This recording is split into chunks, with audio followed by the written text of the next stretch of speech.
ಅಂದರೆ ಬಿಗ್ ಬಾಸ್ನ ಅನ್ನಪೂರ್ಣೇಶ್ವರಿ ಅಂತ ಒಂದು ಕೈಂಡ್ ಆಫ್ ಟೈಟಲ್ ನಿಮ್ಗೆ ಸಿಕ್ಕಿತ್ತು. ಯಾಕಂದರೆ ಅಲ್ಲಿ ಎಲ್ಲರಿಗೂ ಕೂಡ ರುಚಿ ರುಚಿಯಾಗಿ ಒಂದು ಉಣಬಡಿಸ್ತಿದ್ದು ನೀವು. ಅದು ಎಷ್ಟು ಜನಕ್ಕೆ ಅದು ಸರಿ ಅನ್ನಿಸ್ತು ಅಥವಾ ಹೇಗೆ ಕ್ಯಾಮ್ರಾ ಮುಂದೆ ಅವರು ಪ್ರತಿಕ್ರಿಯೆ ಕೊಟ್ಟರು ಅದು ಸೆಕೆಂಡ್ರಿ. ಆದರೆ ಸೊ ಎಲ್ಲೋ ಒಂದು ಕಡೆ ನೀವು ಅಂದರೆ ಅಂತರ್ಗತವಾಗಿ ತುಂಬ ಡೀಪಾಗಿ ಇನ್ವಾಲ್ವ್ ಆಗಿ ಯಾವುದೇ ರೀತಿಯಾದಂಥ ಫೇಕ್ ಸೊ ರಿಯಾಕ್ಷನ್ಸ್ ಇಲ್ಲದೆ ಮಾಡಿದಂಥ ವ್ಯಕ್ತಿ. ಸೊ ನಿಮ್ಮನ್ನು ಮಿಸ್ ಮಾಡ್ಕೊಂಡವ್ರು ಯಾರು ಬಂದ್ಮೇಲೆ ಧರ್ಮ ಅವರು ಹೇಳ್ತಾರೆ, ಆಮೇಲೆ ಭವ್ಯ ಹೇಳ್ತಾರೆ, ಅಯ್ಯೋ ನಾನು ಮಿಸ್ ಮಾಡ್ಕೊಳ್ತಾ ಇದ್ದೀನಿ, ಏನ್ ಎನರ್ಜಿ ಇತ್ತು ಗುರು ಅವ್ರಿಗೆ, ಅವ್ರು ಬಂದ್ರೆ ಎಲ್ರಿಗೂ ಎನರ್ಜಿ ತಂದ್ಬಿಡೋರು ಅಂತ ಭವ್ಯ ಹೇಳಿದ್ದಾರೆ ಒಂದ್ಸಲ. ಅದನ್ನ ಟೆಲಿಕಾಸ್ಟ್ ಮಾಡಿದ್ರು.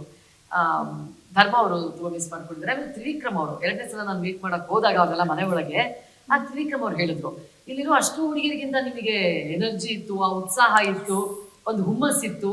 ಅವ್ರು ನನಗೆ ವರ್ಕೌಟ್ ಮಾಡಿಸ್ತಾ ಇದ್ರು ಅಲ್ಲಿದ್ದಾಗ. ತ್ರಿವಿಕ್ರಮ್ ಅವರು ನನ್ನನ್ನ ಒಂಥರ ಏಜ್ ಪರ್ಸನ್ ನಾನು ನೋಡ್ತಾನೆ ಇರ್ಲಿಲ್ಲ. ಮೇಡಮ್ ನಿಮ್ಗಿರೋ ಎನರ್ಜಿಗೆ ನೀವು ಮಾಡ್ಬೋದು, ಬನ್ನಿ ಮಾಡಿ ಅಂತ.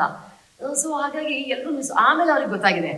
ಮೊದಲೇನು ಅಂದ್ಕೊಂಡ್ರು, ನಾನು ಮೊದಲನೇ ದಿನದಿಂದಾನೇ ರೂಲ್ಸ್ ರೆಗ್ಯುಲೇಷನ್ಸ್ ಅಂತ ಜೋರಾಗಿದ್ದೆ ಅಲ್ವಾ. ಸೊ ಅವ್ರು ಅಂದ್ಕೊಂಡ್ರು ಇವ್ರು ತುಂಬಾ ಜೋರು ಅಂತ. ಹೋಗ್ತಾ ಅವ್ರಿಗೆ ಅನ್ಸಿದ್ರೆ ಪಾಪ ಯಮುನವ್ರು ಏನು ಇಲ್ಲ, ಅವರು ಇದ್ದಂಗಿದ್ರು ಅಷ್ಟೇ ಪಾಪ ಅಂತ. ಬೇರೆ ಮುಖಗಳನ್ನ ನೋಡಿದಾಗ ಅವ್ರು ಇದ್ದಾಗಿದ್ದು ಅಷ್ಟೇ ಪಾಪ ಅಂತ ಆಮೇಲೆ ಅನ್ಸಿದೆ ಅವ್ರಿಗೆ. ಬಟ್ ಒಂದ್ ವಾರ ಜರ್ನಿ ಆದ್ರೂ ಚೆನ್ನಾಗಿತ್ತು. ಓಕೆ.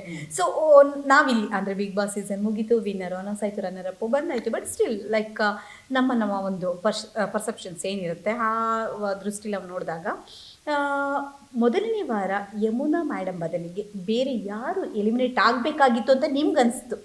ಎಸ್, ನಾನು ಬೇಡ, I am not a person, ನನ್ನ ಜಾಗ ಇವ್ರು ಇರಬೇಕಾಯ್ತು. ಅದನ್ನ ಜನಗಳೇ ತುಂಬಾ ಹೇಳಿದ್ದಾರೆ, ಎಲ್ಲರೂ ಹೇಳಿದ್ದಾರೆ.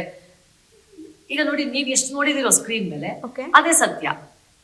ಎಲ್ಲರೂ ಹೇಳಿದ್ದಾರೆ, ಅಯ್ಯೋ ಅಲ್ಲಿ 4-5 ಜನ ಏನು ಮಾಡದೆ ಮೂಲೆಯಲ್ಲಿ ಕೂತಿದ್ರು ಮೊದಲನೇ ವಾರ ಅಂತ ಹೇಳಿ. ಸೊ ಯಾರು ಬೇಕಾದ್ರೂ ಬರ್ಬೋದಾಗಿತ್ತು ಅಲ್ಲಿ. ಬಟ್ ನೀವು ಸ್ಪೆಸಿಫಿಕ್ ಆಗಿ ಒಬ್ಬರು ನೇಮ್ ಮೆನ್ಷನ್ ಮಾಡೋದಾದ್ರೆ ವಿ ಓಪನ್ ಇಲ್ಲ, ತುಂಬಾ ಜನ, ಡೆಫಿನೆಟ್ಲಿ ತುಂಬಾ ಜನ ಇದ್ರು. ಯಾಕಂದ್ರೆ ಮೊದಲನೇ ವಾರ ಏನ್ ಮಾಡ್ತಾ ಇದ್ರು ಗೊತ್ತಾ, ಜಾನ್ರು ಎಲ್ಲರನ್ನು ಅಬ್ಸರ್ವ್ ಮಾಡ್ತಾ ಇದ್ರು.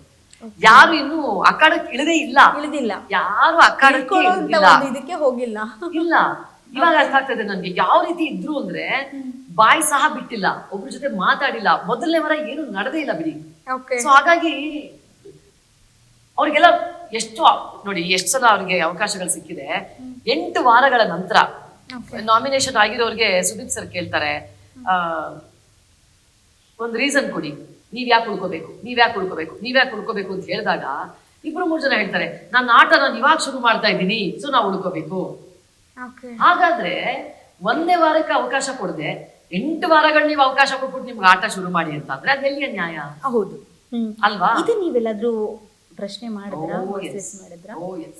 ಅದಕ್ಕೆ ಬಂದಿದಂತಹ ನನಗೆ ಅನ್ಸುತ್ತೆ ಮೊದಲನೇ ವಾರ ಖಂಡಿತವಾಗಿಯೂ ಅಟ್ಲೀಸ್ಟ್ ಇಡೀ ಸೀಸನ್ ಅಲ್ಲಿ ನೀವು 5-6 ವಾರ ಎಲಿಮಿನೇಷನ್ ಇಲ್ಲ ಅಂದ್ರೆ ಮೊದಲನೇ 2 ವಾರನೇ ಎಲಿಮಿನೇಷನ್ ಇಡಬೇಡಿ, 3ನೇ ವಾರದಿಂದ ಎಲಿಮಿನೇಷನ್ ಇಟ್ಕೊಳ್ಳಿ.